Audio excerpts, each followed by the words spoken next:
와닿지 않을수록 논리적이지 않을수록 와닿지 않을수록 논리적이지 않을수록 그럴수록 복음이라는 것입니다. 오늘 이 제목으로 하나님 말씀 증거하도록 하겠습니다. 우리가 기독교의 근본 진리 그러면 이신칭입니다. 믿음으로 말미암아 구원받게 되었다.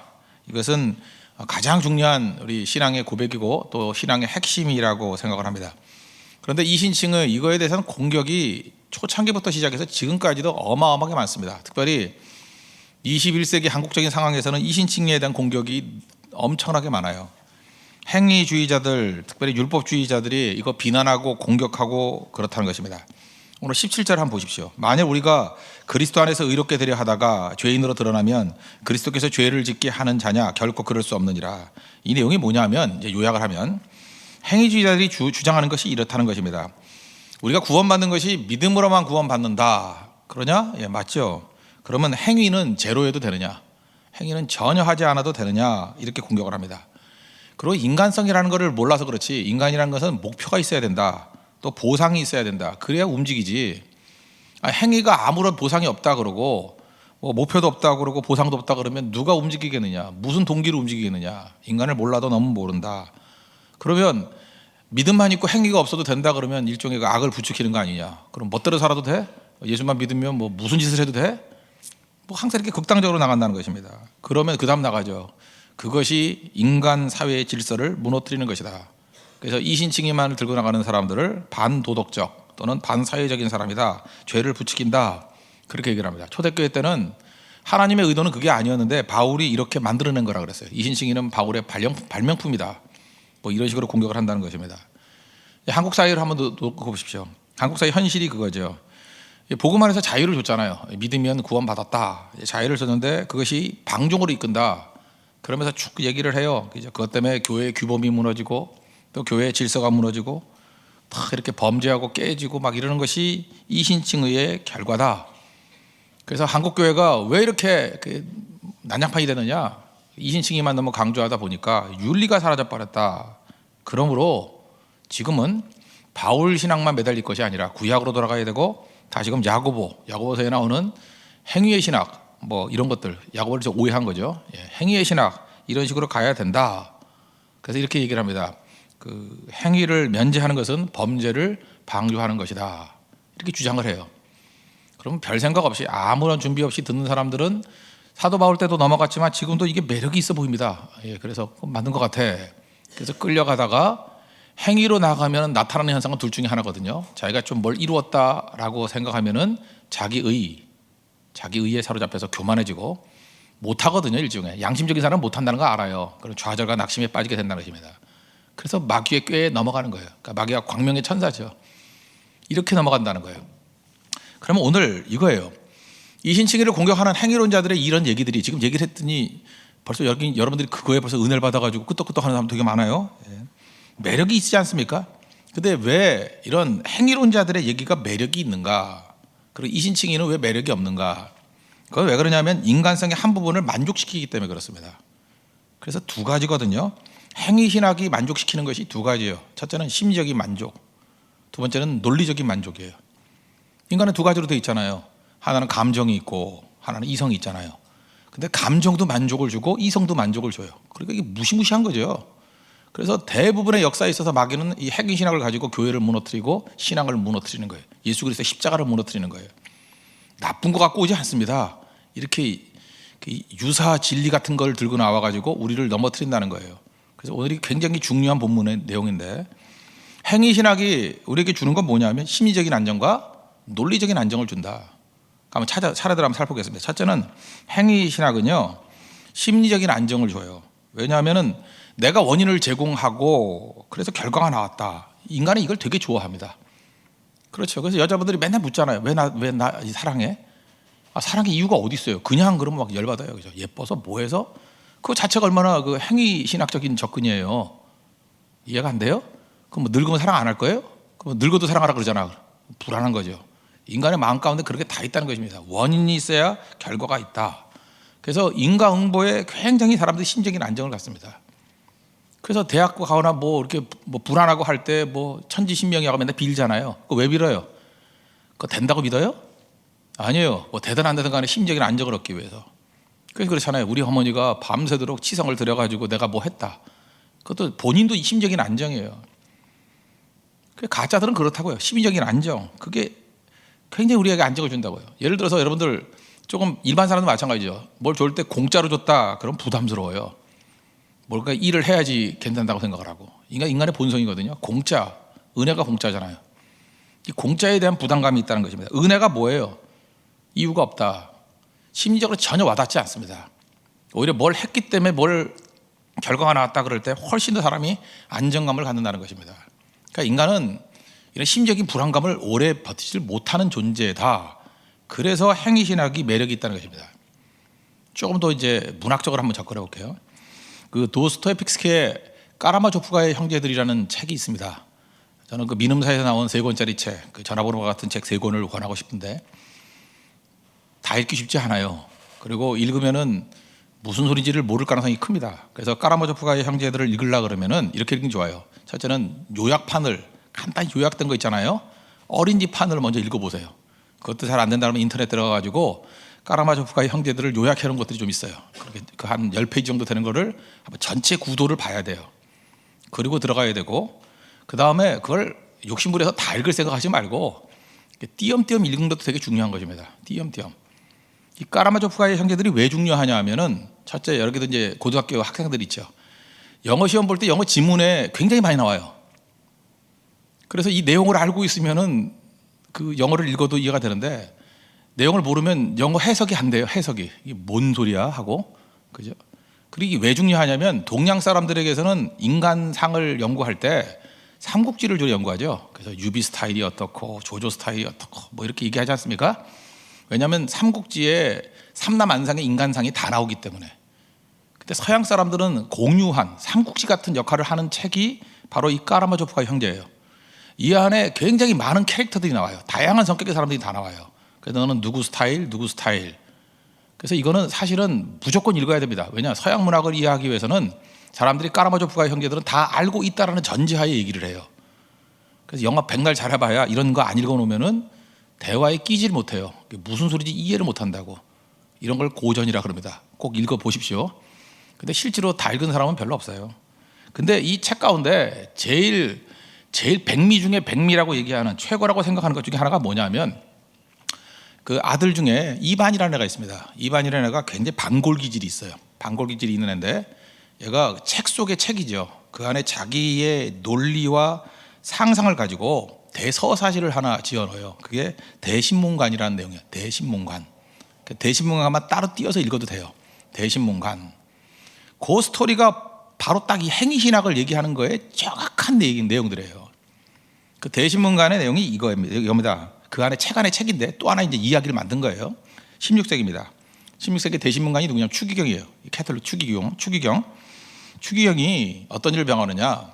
예수님의 이름으로 이단 100명을 처형합니다. 진리에 위배됐다. 그래서 이단 100명을 다 죽여버려요. 처형해버려요. 처형한 다음 날, 이건 뭐 소설 속의 소설이니까 예수님이 나타났어요. 예수님이 대신문관 앞에 나타났어요. 그랬더니 대신문관이 예수님께 경배를 드리기는커녕 예수님을 보고 막 맹공격을 하고 비난을 해요. 막 삿대질하고 욕을 하기 시작을 합니다. 그리고 예수님께 얘기를 해요. 왜 왔냐고. 다시는 오지 말라고. 나는 예수님 당신이 우리에게 무슨 말 하려는지 이미 다 알고 있다고.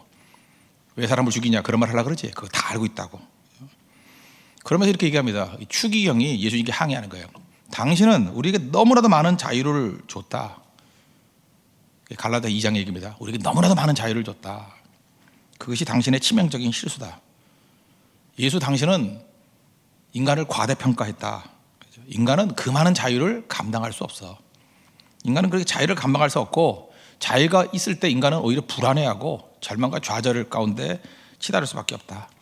그래서 인간이 너무 불쌍해서 내가 당신의 이름을 도용해가지고 예수라는 이름을 도용해가지고 지킬 수 있는 규율을 만들었다. 그러니까 율법주의를 만들었다는 거죠. 지킬 수 있는 규율. 그래서 지킬 수 있는 규율이라는 건 뭐예요? 규율이니까 일종의 다시 속박이죠. 약간 속박을 하는 걸 통해 가지고 그들은 훨씬 더 안정감을 얻게 됐다. 그래서 대신문관이 이렇게 얘기합니다. 자유는 일부분 잃어버렸지만 사람들은 훨씬 안정적이 됐고 평안을 누리게 됐고 만족을 얻게 되었다. 당신은 불완전해. 그래서 내가 속박을 통해서 안정감, 만족을 줬어. 그리고 예수님을 향해서 외칩니다. 다시 나타나면 당신도 화형시켜버리겠다고. 이게 이반이 만들어낸 대서사시, 대신문관 이야기예요. 딱 이 얘기입니다. 율법주의가 무엇인지. 율법주의가 주는 게 뭐냐 하면 인간의 자유를 누릴 수 없다라는 거예요. 날마다 양심의 가책을 누리고 산다는 거예요. 여러분들 그러지 않아요? 믿음으로 구원받았다 그러는데 여러분 삶이 못 쫓아오잖아요. 그래서 많은 사람들이 속으로는 양심의 가책을 느껴요. 힘들어. 그래서 인간의 심리적인 도피성이 필요하다는 것입니다. 그게 행위 종교라는 거예요. 그래서 지킬 만한 것을 만들죠. 스스로도 그렇게 만들어요. 여러분 가운데 그래요. 새벽기도 안 나오니까 죄책감이 있죠. 우리 교회 떠난 사람 가운데도 너무 선교 그러니까 선교를 못 가가지고 양심의 가책 때문에 못 다니겠다. 뜨끔뜨끔 해가지고. 그러면 자기가 지킬 수 있는 것만 만들어요. 그래, 나는 새벽을 매일 나갈 수는 없으니까 일주일에 3번 나간다. 월, 수, 금. 자기가 규율을 정해놓는 거예요. 그리고 그것만 딱 지키면 만족하는 거예요. 나는 11조 드린다. 주일 성수한다. 그거 딱 지켜놔요. 이것만 하면 나는 다 된 거야. 그래놓고 그냥 만족하는 거예요. 그런 식으로. 이게 공통에도 마찬가지죠. 뭐만 지키면 돼. 그럼 사람들이 편안해 하거든요. 만족해 하거든요. 드디어 난 심리적인 만족을 얻었어. 진리하고는 아무 관계가 없는 일이라는 거예요. 혹시라도 여러분들 고가 점수가 나의 구원을 이룬다라고 생각하는 모든 접근은 다 율법주의 접근입니다. 그거 아니라는 거예요. 그래서 오늘 18절에 뭐라 그래요? 내가 만약 헐었던 것을 다시 세우면, 그러죠. 이게 뭐예요? 율법 깨버렸던 것들을 다시 율법을 들여와가지고 심리적인 안정을 얻는다 그러면 나는 범법자라는 거. 그래서 행위 종교는 언제나 매력이 있습니다. 왜냐하면 심리적인 안정을 더 줘요. 어떤 사람은 그러죠. 뭐 믿음으로 구원받았다 그러면 그 안정이 온다. 그렇지 않아요. 인간은 그걸로 안정이 안 옵니다. 그래서 그러잖아요. 여기 와닿지 않을수록 진리라고. 그래서 이렇게 생각하면 돼요. 혹시라도 여러분들 이단이나 가짜들을 보면 너무 와닿으면 가짜예요. 대부분 진짜 복음의 내용들은요, 생각보다 와닿지 않아요. 심리적으로. 나중에 다시 한번 설명합니다. 두 번째, 논리인데, 논리는 뭐 간단히 설명할게요. 행위는 논리적 만족을 준다는 것입니다. 100% 논리적이죠. 인과응보가 그럴 거 아니에요. 원인이 있으면 결과가 있다. 이가 딱딱 맞아떨어져요. 그죠? 그래서 이게 너무 맞는 거죠. 논리적으로. 요즘에 여러분들 그 젊은이들 그런 얘기를 많이 하죠. 이거 보세요. 부자들, 뭐 재벌들이나 이런 사람들은 불공정하다. 출발 자체가 틀리다. 그러면서 뭐 만화 같은 거 내가 봤어요. 출발선상은 똑같은데 어떤 사람은 뛰고 어떤 사람은 자동차 타고 달려. 이거 어떻게 이기느냐? 또 어떤 사람은 출발이 아예 미리 중간쯤 가 있어. 여기서 뛰는데 우리가 어떻게 이기느냐? 그러면서 세상에 이렇게 불공평한 게 어디 있어? 라는 논리를 들고 나와요. 그럼 여러분들 그게 이해가 돼야 안 돼요? 이해가 되죠. 말도 안 되는 일이야. 이렇게 얘기를 한다는 것입니다. 부모 잘 만나서 우월한 인생 사는 게 말이 돼? 그렇죠. 논리적으로는 말이 안 되죠. 논리적으로는 어떻게 돼요? 다 똑같아야 되죠. Life is not fair. 인생은 공평하지 않습니다. 제가 아는 그런 그 평등주의자가 있어요. 모든 게 평등해야 된다고 얘기를 해요. 정말 나하고 굉장히 잘하는 사람이에요. 근데 자기 아들은 지금 미국에 유학을 보냈어요. 평등주의자인데, 극단의 평등주의자인데. 그리고 그 아들 끔찍이 사랑해요. 페이스북 같은 데 보면 아들 사랑에 대한 게 막 묻어나와요. 아들 자랑하고, 내가 볼 때 자랑할 것 별로 없는 아들인데 자랑하고, 가끔 아들 보고 싶다고 눈물 짓고, 그 밑에 많은 사람들이 댓글을 달아요. 뭐 얼마나 외로우시냐고. 잘 보세요. 그분이 평등주의자라 그러면 왜 자기 아들만 유학을 보내? 왜 옆집에는 보내면 안 돼? 그럼 그러죠. 발을 버럭내면서 아들이잖아. 이해가 돼요? 이제 납득이 안 돼요? 내가 사랑하는 아들이라는 것이 없으면 논리로 다 설명이 돼요. 그죠? 그거 비논리적이고 그렇게 말이 안 된다고. 근데 우리는 현실로 돌아오면 그러잖아요. 아들은 그렇게 다 하잖아요. 옛날에 안 그랬어요? 우리 교회도 마찬가지예요. 애들이 많이 있는데 왜 당신 아들만 유모차 그 비싼 거 사줘요? 그러면 아들이니까. 딴 집에는 유모차 없이 뭐 딴 거 갖고 이렇게 끌고 다닌다 그러면 이거 불공평합니다. 그러면 부모가 돈 벌어서 사줘야지. 그렇게 얘기하잖아요. 똑같은 얘기를 하는 거예요. 논리라는 것은 관계가 없는 속에서는 설명이 다 돼요. 그런데 관계 속에 들어가면 그 당연한 일이라고요. 자기 아들 더 사랑하는 거, 더 배려해 주는 거. 그러니까 세상에서 행위 신학이 말하는 논리라는 건 뭐냐 하면 아버지와 아들이라는 관계 없을 때는 먹혀요. 그러니까 남 얘기할 때 먹혀요. 근데 내 얘기로 돌아오면 하나도 말도 안 되는 얘기가 될 수밖에 없다는 것입니다. 이거 연애도 마찬가지죠. 예를 들어서 연애하는 사람끼리 있을 때 논리적으로 설명이 돼요? 어떤 남자가 그 여자한테만 이렇게 잘해줘요. 그러면 또 왜 공평하게 해야지 왜 그 여자한테 잘해줘? 그러면 우리 사귀는 사이거든. 사귀어도 그렇지 그렇게 하면 되냐고. 말이 안 되죠. 사랑하는 사람끼리는 더 잘해주는 게 당연한 거 아니에요. 그건 뭐죠? 논리가 아니라 관계라고요.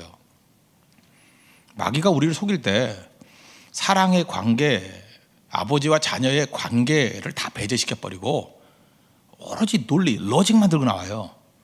그 로직으로는 평등한 게 옳죠. 똑같이 대해줘야죠. 그죠? 피도 눈물도 없이 싹 사라지고 난 다음에 거기서만 따지면은 논리와 비논리가 다 나와요. 그래서 여러분이 어떤 얘기를 들을 때 너무너무 논리적이다, 그럼 가짜예요. 논리에는 뭐가 없냐? 관계가 들어가 있지 않을 때 논리가 형성되는 거거든요. 관계가 들어가는 순간에 논리는 다 사라져 버린다는 것입니다. 그러면 마귀가 우리에게 이제 유혹하는 것 중에 두 가지 건데요. 와닿는다, 감정적으로 와닿는다예요. 논리적이다, 이게 다 마귀가 다 맞는 거라고요. 그거일수록 복음이 아니라는 것입니다. 복음은 뭐냐? 오늘 성경이 말하는 게 관계예요. 우리 갈라디아 2장 20절 다 알지 않습니까? 예수님 십자가를 지셨다. 특별히 그 21절 같은 데 보니까 뭐라고 되어 있어요? 내가 하나님의 은혜를 패하지 아니하노니 만일 의롭게 되는 것이 율법으로 말미암았으면 그리스도께서 헛되이 죽으셨느니라. 예수님 그럼 뭐 때문에 죽어요? 그러면 예수님이 십자가에 달려서 죽었던 이유가 뭡니까? 그 피로 말미암아 우리가 하나님과 원수되었던 것을 하나님의 자녀로 만드는 거니까. 요한복음 1장 12절에 보니까 영접하는 자, 그 이름을 믿는 자들에게는 하나님의 자녀가 되는 권세를 주셨다고 그랬잖아요. 예수님의 십자가를 믿는 것, 그리스도를 믿는 것이 우리를 뭘 만들어 주느냐? 하나님의 자녀가 되게 만들어 준다고요. 자녀예요. 요즘에 그 대한민국의 그 조씨 집안 얘기합시다. 여러분 그 조현아 같은 사람 같으면 우리는 화를 막 내죠. 뭐 저런 여자가 다 있어, 뭐 저런 게 다 있어, 저가 용서받지 못할 거야, 뭐야, 뭐 온갖 소리를 다 해봐요. 근데 그의 아버지에게서는 귀한 딸 아니에요? 이해가 돼요? 논리로 얘기하면 우리는 비논리적이라고 얘기해요. 근데 그 아버지의 입장에서는 딸이라는 관계예요. 무조건 용서할 거예요. 무조건 잘해줄 거예요. 이해가 돼요? 지금 율법과 신앙의 차이가 똑같은 거라고. 딸이라 그러면 끝이에요. 내 아들이라 그러면 끝이라고. 그 아버지와 두 사람과의 관계에 있어서는 하나님과의 우리와의 관계가 그거라는 거예요. 예수 그리스도의 십자가를 믿으면 하나님의 자녀가 되는 권세를 주셨대요. 논리로 설명할 수 없어요. 그리고 감정적으로도 이해될 수 없어요. 그러나 사실이에요. 그러니까 결국은 관계를 이해하지 못하고는 예수님의 십자가의 메시지를 도저히 이해할 수 없다는 것입니다. 대신문관, 이 사람의 문제는 뭐예요? 자녀됨이 뭔지를 모르는 거예요. 로마서 8장의 내용을 뭔지를 이해 못하니까 이방 같은 논리가 나오는 거예요. 대신문관의 논리, 감정. 그래서 논리를 붙들면 감정적으로 만족이 있죠. 와닿죠. 그러나 은혜는 이해되지 않고 이유가 없습니다. 부모와의 자식과의 관계니까. 저도 목사지만 우리 교회도 그래요. 어떤 놈 말 되게 안 듣는 꼬마애 있어요. 애정이 없을 때는 우리는 애정이 별로 없잖아요. 사실은 뭐 이렇게 멀리서 사랑을 하지만 너무 뭐 짜증 부리고 하면 화나잖아요. 뭐 식당 같은 데서 막 뛰어다니고 막 밥상 위에 올라타고 하면은 화 안 나요? 그래서 요즘에 뭐 노키드 존도 있다며 애들 못 들어오게 하게 하려고. 부모 입장에서 말이 안 되는 거예요. 이 귀하고 예쁜 애를 왜 못 데려가게 만들어? 근데 제3자 입장에서는 논리적이고 와 닿아요. 안 노는 게 나아요, 걔네들. 그리고 저런 놈은 용서하면 안 돼. 왜요? 자녀 아닐 때는 논리도 성립되고 감정도 성립돼요. 근데 아버지가 되놓으면요, 개망나니도 아들이에요. 알아요? 개망나니도 아들이라고. 그 모든 사람이 돌멩이 던지래도 무조건 용서해요. 그게 자녀예요. 그게 이신칭이라고요. 우리 하나님이 자녀예요. 자녀기 때문에 뭔 짓도 할 수 있다, 그 얘기가 아니고 무슨 짓을 하더라도 자녀라고요. 10살짜리 애가 있습니다. 아버지한테 와가지고 맨날 구두 닦아줘요. 그 다음에 어깨 주물러줘요. 그러고 난 다음에 이렇게 얘기해요. 나 이제 아빠 아들 맞지? 슬프지 않아요? 나 구두 닦아주고 안마해줬으니까 나 아빠 아들 맞지? 귀여우니까 그래, 아빠 아들 맞아. 그 다음 뭐라 그래요? 그러나 그거 안 해도 아들이야. 이해가 돼요? 안마 안 해주면 아들 아니에요? 우리 집 딸도 저한테 안마 한 번도 해준 적 없는데 딸 아니에요? 구두는커녕 구두 어딘지도 모르는데 딸 아니에요? 해주면 좋은 딸이지, 그죠? 친절한 딸이고, 안 해줘도 딸이고 안 해줘도 아들이에요. 근데 마귀는 이걸 치고 들어오는 거예요. 자녀됨이 뭔지를 모르고. 근데 자녀들은 이게 와닿지가 않아요. 자기가 구두 닦고 안마해주고 난 다음에 너는 내 아들이야, 내 아들 맞아, 그럼 와닿아요. 자기가 한 게 있으니까. 속는 거예요. 그것 때문에 아들 된 거 아니에요. 그것 때문에 딸 된 게 아니고 그냥 아들과 딸이니까 그거 해주니까 그냥 기특할 뿐이에요. 그거 안 하는 개망은하니도 여전히 아들과 딸이라고. 근데 그 관계를 만들어주는 게 뭐예요? 관계를 만들어주는 게 뭐예요? 관계를 만들어주는 게 뭐예요? 예수님이 십자가라고요. 그래서 예수님 십자가를 무시하고 딴 거 들고 나오는 것도, 세상에 그런 어리석음이 어디 있어요? 그런 어리석음이. 감정적으로 아무리 와닿는다 할지라도 그건 종의 논리예요. 논리적으로 아무리 맞아떨어진다 할지라도 그건 종의 논리라고. 이런 거 가지고 자꾸만 성도들을 유혹하고 넘어뜨리니 사도 바울이 화가 안 나요. 그래서 1장에 뭐라 그래요? 다른 복음 들고 나오는 자들은 천사라 할지라도 저주가 있을지어다 그러고, 어떤 놈이 우리 자녀들 갖고 이렇게 넘어지게 만들어, 그러는 얘기죠. 그러므로 오늘 이 많은 얘기들 제가 결국 내린 결론이 있어요. 저도 이제 여러 케이스를 보니까 일단은 이 내용들, 어차피 여러분들은 이제 몇 시간 지나면 또 다 잊어버릴 거니까, 어떤 내용이 너무 감정적으로 많이 와닿는다, 논리적으로 너무 딱딱 맞아 떨어진다, 그러면 가짜일 가능성이 아주 커요. 인간의 본성은요, 복음을 얘기할 때 와닿지 않아요. 인간의 본성은 복음을 얘기할 때 논리적이라고 느끼지 않아요. 그래서 성경은 감정으로 접근하지 않고 논리로 접근하지 않냐고 아버지와 아들이야 라고 접근해요. 그래서 복음의 정수 중에 정수는 탕자의 비유입니다. 그냥 다 잊어버리고 탕자의 비유를 가슴에 품으십시오. 개망난이도 아들이에요. 됐습니까? 그게 복음이에요. 예수 그리스도를 믿고 그 아들됨을 회복하는, 신분을 회복할 수 있는 우리 믿음의 신실한 종 되기를 축원합니다. 아침부터 머리 아파서 죄송합니다. 자리에서 일어나겠습니다. 우리 95장 찬송하겠습니다. 공동체 기도 다 같이 드리도록 하겠습니다. 기도하겠습니다. 믿음으로 구원받는다는 것은 항상 공격당해 왔습니다. 왜냐하면 사람의 감정을 만족시키지 않기 때문입니다. 사람들은 종노릇에 익숙해져서 아들의 자유를 부담스러워합니다. 우리의 불쌍한 상처의 마음을 고쳐주시옵소서. 우리는 논리적 만족을 얻으려다가 이상한 괴물을 만들어냅니다. 논리는 말장난일 뿐 사실이 아닙니다. 논리로 사람을 죽이는 일, 사람을 속박하는 일을 하지 않게 하소서. 자녀됨은 이유가 없습니다. 논리에도 맞지 않습니다. 그 안에 사랑과 자유가 있습니다. 예수님의 십자가는 우리를 하나님의 자녀가 되게 합니다. 언제나 행위를 주장하는 것이 아니라 신분을 주장하게 하소서. 예수님의 이름으로 기도합니다. 아멘. 95장 찬송하겠습니다.